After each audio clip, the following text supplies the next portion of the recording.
Trump का Canada को ultimatum, five eyes से बाहर करने की तैयारी, क्या करेंगे जस्टिन ट्रूडो। ट्रंप प्रशासन से जुड़े एक सलाहकार की रिपोर्ट ने खलबली मचा दी है, जिसमें दावा किया गया है कि अमेरिका अपने करीबी खुफिया साझेदारों के समूह फाइव आइज से कनाडा को बाहर करने पर विचार कर रहा है। फाइव आइज खुफिया नेटवर्क सबसे करीबी और सबसे सफल खुफिया गठबंधनों में से एक है, जिसमें ब्रिटेन, ऑस्ट्रेलिया और न्यूजीलैंड भी शामिल है। अमेरिका में राष्ट्रपति बनने के बाद से डोनाल्ड ट्रंप एक के बाद एक ताबड़तोड़ फैसले ले रहे हैं। अब ट्रंप की नजर कनाडा पर है और यही कारण है शायद दोनों देशों के बीच खटास बढ़ती जा रही है। ट्रंप की तरफ से कनाडा के प्रधानमंत्री जस्टिन ट्रूडो को सार्वजनिक रूप से गवर्नर ट्रूडो कहकर ट्रोल करने के कुछ ही घंटों बाद कनाडा को एक और झटका लगा, जब खबर आई कि ट्रंप के टॉप सहयोगी ने कनाडा को फाइव आइज खुफिया नेटवर्क से बाहर करने का प्रस्ताव दिया है। फाइव आइज खुफिया नेटवर्क सबसे करीबी और सबसे सफल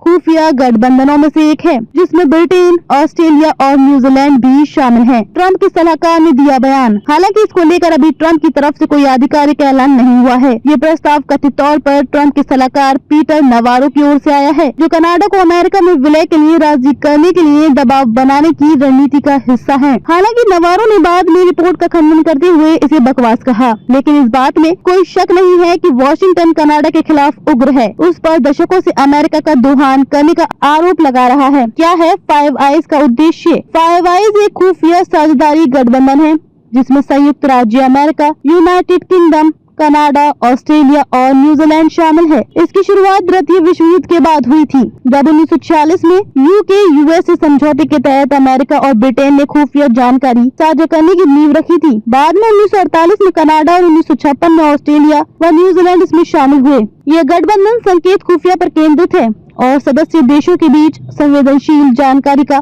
आदान प्रदान करता है। इसका उद्देश्य राष्ट्रीय सुरक्षा, आतंकवाद विरोधी प्रयासों और वैश्विक निगरानी में सहयोग करना है। क्या करेगा कनाडा? ट्रंप की अमेरिका फर्स्ट नीति के तहत अब अमेरिका उन्हीं देशों को महत्व देना चाहता है जो उसके नीतियों का समर्थन करते हैं। अब ऐसे में सवाल ये है कि कनाडा इस दबाव के चलते अमेरिका के आगे झुक जाएगा या फिर उसके खिलाफ खड़े होगा।